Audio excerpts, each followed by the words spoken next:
이 세상의 나라는 영토, 국민, 주권을 필수적인 요건으로 삼고 있습니다. 이 세 가지 요건 중 그 어느 것이 빠져도 나라를 이룰 수는 없습니다. 그렇다면 하나님 나라의 영토는 대체 어디에 있는 것입니까? 언제, 어디로 가야 하나님 나라에 입국할 수 있는 것입니까? 2000년 전에 바리새인들이 똑같은 질문을 주님께 제기했을 때 주님께서 주셨던 답변을 누가는 누가복음 17장에서 이렇게 기록했습니다. 하나님의 나라는 볼 수 있게 임하는 것이 아니요 또 여기 있다 저기 있다고도 못하리니 하나님의 나라는 너희 안에 있느니라. 하나님의 나라는 이 세상의 영토를, 땅을 필요로 하지 않습니다. 하나님의 나라가 임하는 영토는 우리 각자의 심령이기 때문입니다. 그리고 그 조건도 대단히 간단합니다. 인간의 인생에 대한, 인류 역사에 대한, 우주 만물의 섭리에 대한 하나님의 절대 주권을 인정하는 것입니다. 하나님의 그 주권을 인정하는 자라면 그가 누구이든 상관없이 그의 심령 속에는 하나님의 나라가 임하게 됩니다. 이 세상 특정 국가의 영토 속에서 태어나거나 특정 국가 국민의 자식으로 태어나면 해당 국가의 국민이 될 수 있습니다. 그러나 하나님 나라의 주권을 인정하지 아니하는 자라면 아무리 동일한 영토 속에 거하는 자라 할지라도 하나님의 나라를 얻고 누릴 수는 없습니다. 세상 나라의 주권은 흥망성쇠를 거듭합니다.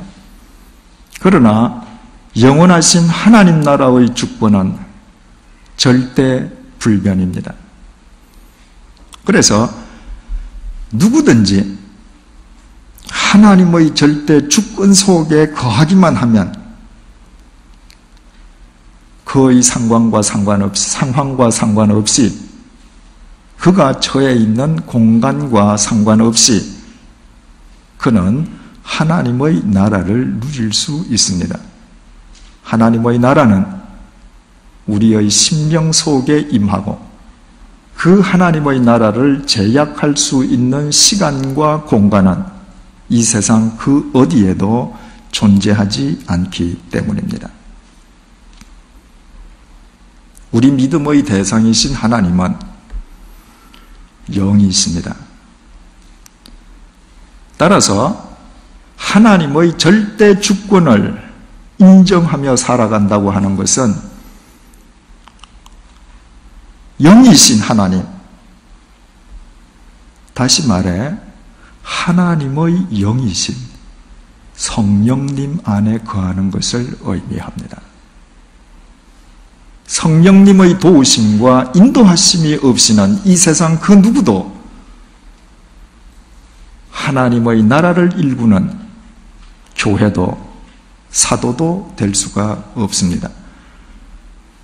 그래서 누가는 사도행전을 시작하면서 1장 1절에서부터 8절에 이르기까지 2절, 5절, 8절을 통해 성령님을 3번이나 언급했습니다. 사도들에게 성령으로 명하시고 요한은 물로 세례를 베풀었으나 너희는 몇 날이 못 되어 성령으로 세례를 받으리라. 오직 성령이 너희에게 임하시면 너희가 권능을 받고 예루살렘과 온 유대와 사마리아와 땅끝까지 이르러 내 증인이 되리라. 교회의 역사와 사도들의 행적을 밝혀주는 사도행전의 서두에 이 짧은 문장 속에서 누가가 3번씩이나 성령님을 되풀이한 것은 성령님 안에 거하지 않고는 그 누구도 교회를 이루거나 사도의 삶을 살 수 없기 때문입니다. 성령님 안에 거한다고 하는 것은 자기 삶의 전반에 걸쳐 매 순간마다 자신과 함께하고 계시는 성령님을 의식하고 살아가는 것입니다. 바꾸어 말씀드리면 자신의 삶 속에서 일어나는 크고 작은 모든 일들 속에 자신을 향한 성령님의 뜻이 있음을 겸허하게 받아들이는 것입니다. 지난달 초에 아프리카 탄자니아의 다르에살렘에서 사역하고 있는 조남설 선교사님으로부터 메일을 한 통 받았습니다.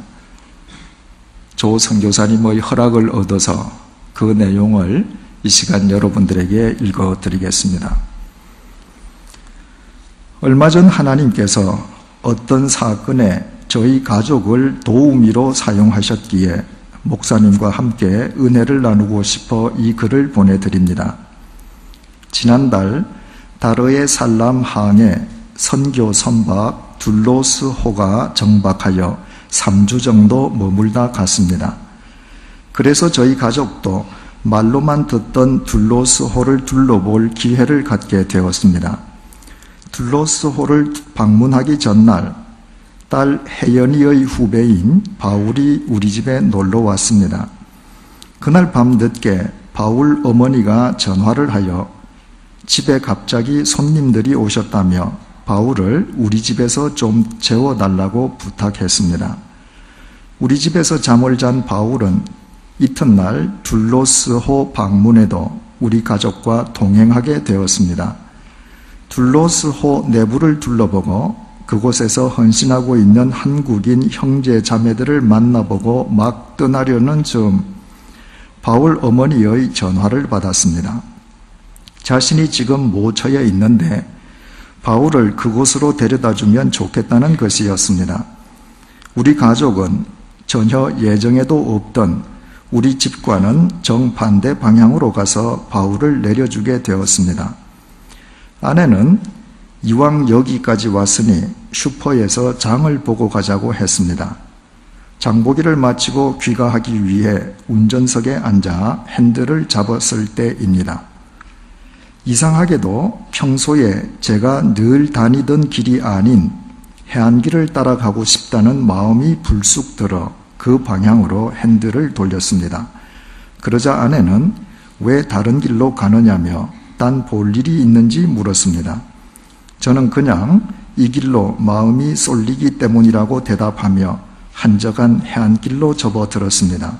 그 순간 흑인 한 명이 길 한복판에서 두 팔을 번쩍 들고는 제 차를 가로막는 것이었습니다. 이런 경우는 대부분 노상 강도이기에 차를 세우지 않는 것이 통례입니다. 그러나 좁은 도로 한가운데 버티고 있는 흑인을 피할 길이 없어 서서히 차를 멈추었습니다. 그러고 보니 흑인 외에 도로가에 또 한 사람이 보였습니다. 한 동양인이 머리와 팔이 온통 피투성이가 된 채 쭈그리고 앉아있는 것이었습니다. 그때 혜연이가 소리쳤습니다. 아빠, 둘로스호에서 인사한 한국 분이시야. 그 한국 청년은 홀로 개인 전도를 하기 위해 여기저기를 다니다가 그곳에서 강도에게 봉변을 당한 것이었습니다. 우리 가족은 급히 그 청년을 차에 싣고 병원 응급실로 질주했습니다. 이곳에서는 병원 수술 전 반드시 수술비 일부를 선납해야 되는데 마침 우리에게 약간의 돈이 있어 그 돈으로 청년은 응급수술을 받을 수 있었습니다. 얼마 후 우리의 연락을 받은 둘로스호 관계자들이 병원에 도착하는 것을 보고 우리는 집으로 돌아왔습니다.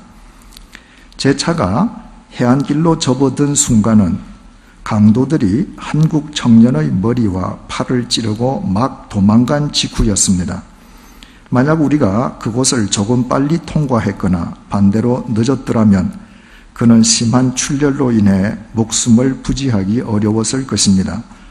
그러나 하나님께서는 그 사건에 저희들을 개입시키시려 전혀 예상치도 않았던 일들을 계속 만드셨습니다. 느닷없는 바울의 방문, 바울을 우리 집에 재워달라 하고 이튿날엔 엉뚱한 곳으로 바울을 데려다 달라던 바울 어머니의 부탁, 예정에도 없던 아내의 장보기, 갑자기 해안도로를 따라가고 싶었던 제 마음, 자동차의 속력과 신호등까지 생각하면 할수록 하나님의 오묘하신 역사와 완벽한 타이밍에 전율하지 않을 수가 없습니다. 강도의 칼에 찔려 머리 뒷부분이 찢어지고 왼쪽 팔목 힘줄 4개가 끊어졌던 그 청년은 수술 후 일주일 만에 퇴원하였습니다. 다행히 뇌는 전혀 손상되지 않았고 팔도 몇 주 후면 완전 회복될 수 있다고 했습니다. 그는 전화를 통해 이번 사건으로 절묘하신 하나님의 은혜를 체험했다면서 다르에살람에서 다른 사람은 상상치도 못한 큰 간증과 은혜를 누리고 간다며 기뻐했습니다. 이 사건을 통하여 저 개인적으로는 자동차의 속력과 신호등의 시간마저도 성령님께서 주관하심을 새삼스레 깨달았기에 조급함이나 서두름이 없이 삶의 여유를 지니게 되었습니다. 조남설 선교사님이 해안길에서 피투성이가 된 한국 청년을 구출해낼 수 있었던 것을 우연의 일치라고 치부해버릴 수도 있습니다. 그러나 조 선교사님은 그러지 않았습니다. 전날 밤부터 자기 삶 속에서 연이어 일어났던 모든 일들, 심지어는 자동차의 속력과 신호등의 길이마저도 성령님의 역사로 받아들였습니다. 성령님 안에 거한다는 것은 이런 것입니다. 자기 삶에서 일어나는 모든 일들을 성령님의 역사로 받아들이는 것입니다. 조 선교사님이 이처럼 자신의 삶 속에서 치밀하게 당신의 역사를 이루어 가시는 성령님을 매 순간 의식하고 살아가는 한 그분의 심령 속에 어찌 하나님의 나라가 흥왕하지 않겠습니까? 그분의 고백처럼 삶의 여유를 누리면 말할 것도 없고 성령님 안에서 매일 엮어지고 있는 자신의 삶 자체가 기적 덩어리로 받아들여지지 않겠습니까? 혹 누군가가 이런 질문을 제기할 수 있습니다. 성령님께서 정말 그처럼 우리 각자의 삶을 주관하신다면 왜 시간을 좀 더 정확하게 조절하셔서 아예 그 한국 청년이 강도의 습격을 받지 않도록 해주시지는 않았느냐고 말입니다. 전능하신 하나님의 영이신 성령님께서는 물론 그렇게 하실 수도 있습니다. 그러나 성령님께서 그렇게 하셨더라면 그 한국 청년은 성령님께서 자신의 위험을 막아주셨음을 전혀 인식도 못하고 살아갈 것입니다. 그러나 강도의 습격으로 자신의 목숨이 경각에 달린 그 위급한 순간으로부터 자기를 구원해내시기 위해 성령님께서 그 전날 밤부터 치밀하게 역사하셨음을 그는 현장에서 확인할 수 있었습니다. 그렇다면 그 청년에게 어느 쪽이 유익합니까? 자신이 인식하지도 못하는 가운데에 성령님에 의해서 위험을 모면하는 것입니까? 아니면 강도의 습격으로 인해 신비로운 성령님의 실제를 자신의 삶으로 확인하는 것입니까? 두말할 것도 없이 후자입니다. 그 사건으로 인해서 그 청년은 날마다 자신의 삶을 붙들고 주관하고 계시는 성령님을 매 순간순간 의식하며 살아갈 것이요, 결과적으로 성령님 안에 거하는 그 청년의 심령 속에는 날마다 하나님의 나라가 충만할 것입니다. 이것이 중요합니다. 나의 계획이 이루어질 때는 말할 것도 없고, 나의 계획이 무참하게 무산되고 뜻밖의 해를 입는 경우에도 그 속에 성령님의 뜻이 있음을 믿고 감사함으로 받아들이는 자가 하나님의 나라를 일구고 전하는 사도일 수 있고 교회를 이룰 수 있습니다. 그 사람만 불신자와 그 삶이 진정으로 구별될 수 있기 때문입니다. 지난 화요일에 양재 횃불회관에서 예수원 설립 40주년 기념 고 대천덕 신부님 추모 음악회가 모테트 합창단 주관으로 열렸습니다. 그 순서 중에 생전의 대천덕 신부님 모습을 기리는 영상이 잠깐 소개되었는데, 그 영상을 시작하는 서두 문구가 대단히 감동적이었습니다. 우리는 보이지 않는 하나님을 보고 만지기 위해 예수원으로 간다. 예수원이 있는 강원도 황지는 한국의 오지 중의 오지입니다. 그런데 지난 40년간 수없이 많은 사람들이 그 산골짜기를 찾아갔습니다. 아마 이 자리에도 그곳에 다녀오신 분들이 수없이 많을 것입니다. 이유는 단 한 가지였습니다. 보이지 않는 하나님을 보고 만지기 위함이었습니다. 어떻게 한국의 오지, 그 산골짜기 속에서 그런 일이 가능할 수 있습니까? 성공회 소속인 대천덕 신부님께서 일평생토록 하나님의 절대 주권 속에서 성령님 안에서만 거하셨기 때문입니다. 오직 자신의 삶을 주관하시는 성령님만을 의식하고 일평생 사셨기에 사람들은 그분의 삶을 통해 배어나는 하나님 나라의 실체를 볼 수 있었고, 강원도 오지 그 불편한 예수원에서 하나님 나라의 생명과 평강을 맛볼 수 있었던 것입니다.